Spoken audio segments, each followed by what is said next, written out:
In today's video, I'm going to teach you how to cancel a Turbotax return. Whether you've decided to reevaluate your filing or you simply started it by mistake, I'm here to guide you through the process step by step, ensuring it's as smooth and straightforward as possible.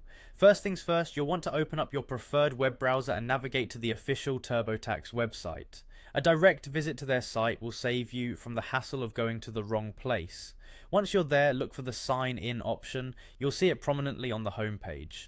Go ahead and click on that, enter your login details as prompted and sign into your account. If you're already logged in, you'll be taken directly to your TurboTax home screen, a central hub where you can manage all your tax related activities. Now once you're on the home page, the next step is to find and click on Tax Tools located on the left hand side of your screen.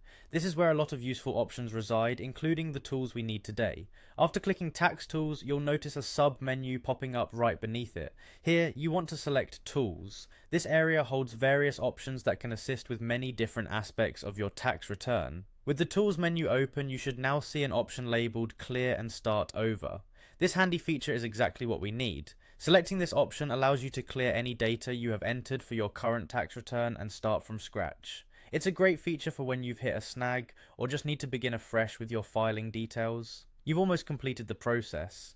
After clicking Clear and Start Over, the system will prompt you with a confirmation message asking if you indeed want to clear your current data. This is to ensure you don't accidentally erase your return without meaning to. To proceed, simply click Yes. Do keep in mind that once you confirm, the data for the current return will be erased.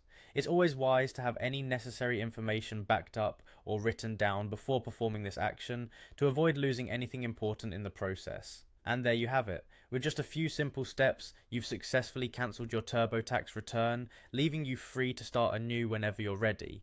Remember, this process is perfect for when you wish to start over completely. If this step-by-step guide was helpful, consider sharing it with others who might benefit. As always, thanks for watching and happy filing.